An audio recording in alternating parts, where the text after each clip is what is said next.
Hello friends, எப்படி இருக்கீங்க? நல்லா இருக்கீங்களா? இன்றைக்கான வீடியோவில் பார்த்தீங்கன்னா சூப்பரான ஒரு டீ ரெசிபி தாங்க பார்க்க போகிறோம்.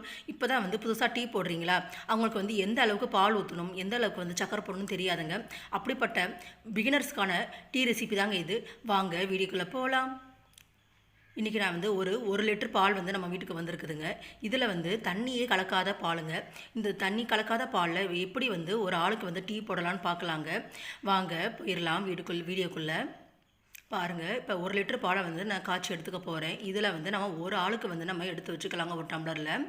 இப்போ அதுக்கான அளவு, சர்க்கரை எவ்வளோ அளவு, அது எல்லாமே ஃபுல்லாக இருக்குது இந்த வீடியோவில். கடைசி வரைக்கும் ஸ்கிப் பண்ணால் பாருங்கள். இப்போ நான் இந்த ஒரு டம்ளர் அளவுக்கு தான் நான் பால் எடுத்துக்க போகிறேன் ஒரு ஆளுக்கு. இது பார்த்திங்கன்னா கிட்டத்தட்ட 150 ml இருக்கும் இந்த டம்ளரு. இப்போ நம்ம இந்த ஒரு டம்ளர் பாலை நம்ம பால் பாத்திரத்தில் நம்ம சேர்த்துக்கலாங்க. இப்போ நம்ம அடுப்பை ஆன் பண்ணிடலாம். பால் கொதிக்க ஆரம்பிக்க ரெடியாக இருக்குது. இந்த சமயத்தில் நம்ம டீ தூள் அதில் ஆட் பண்ணிக்கணும். இதில் நான் ஒரு 1.5 ஸ்பூன் அளவுக்கு நான் டீ தூள் சேர்த்துக்கிறேங்க. தண்ணி எதுவுமே சுத்தமாக சேர்க்க போகிறது கிடையாது. சுத்தமான தண்ணி கலக்காத டீங்க. இதுக்கு நான் நாட்டு சக்கரை சேர்த்துக்க போகிறேன். ஒரு ஆளுக்கு 2 ஸ்பூன் சக்கரை கரெக்டாக இருக்குங்க. வெள்ளை சர்க்கரையாக இருந்தால் 3 ஸ்பூனாக இருக்கட்டும். நாட்டு சக்கரைங்கிறதுனால 2 ஸ்பூன் போதும். இப்போ கொதிக்க வர நேரத்தில் இது மாதிரி நல்லா பாலும் டீ நல்லா டீ தூளும் நல்லா கலந்து வரணும். அதனால் இது போல் ஸ்பூனில் வச்சு கலந்து விட்டுக்கலாம். இல்லைனா ஒரு இடுக்கியை வச்சு நல்லா கிளறி விட்டுக்கலாங்க.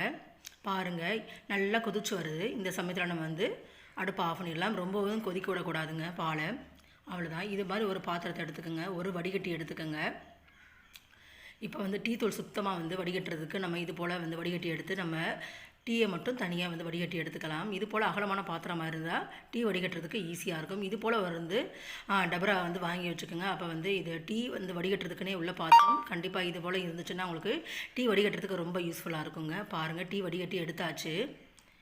இப்போ நம்ம இந்த சக்கரை உள்ள டம்ளரில் நம்ம ஆற்றி எடுத்துக்கலாங்க. ஒரு 2 தடவை ஆற்றிங்கன்னா சக்கரை கரைஞ்சிரும். இது புதுசாக டீ போடுறவங்களுக்கு தான் இந்த டிப்ஸு கண்டிப்பாக உங்களுக்கு ரொம்ப யூஸ்ஃபுல்லாக இருக்குங்க. இது போல் கண்ணாடி ஜாரில் நம்ம டீ மாற்றிக்கலாங்க. சூப்பரான டீ ரெசிபி. தண்ணியே கலக்காதது. ஒரு ஆளுக்கு எவ்வளோ அளவு, எவ்வளோ சக்கரை, எவ்வளோ டீ தூள் எல்லாமே சொல்லியிருக்கேங்க. கண்டிப்பாக இந்த வீடியோ உங்களுக்கு ரொம்ப யூஸ்ஃபுல்லாக இருக்கும். இந்த வீடியோ பிடிச்சிருந்தா லைக் பண்ணுங்கள், ஷேர் பண்ணுங்கள், சப்ஸ்கிரைப் பண்ணுங்கள்.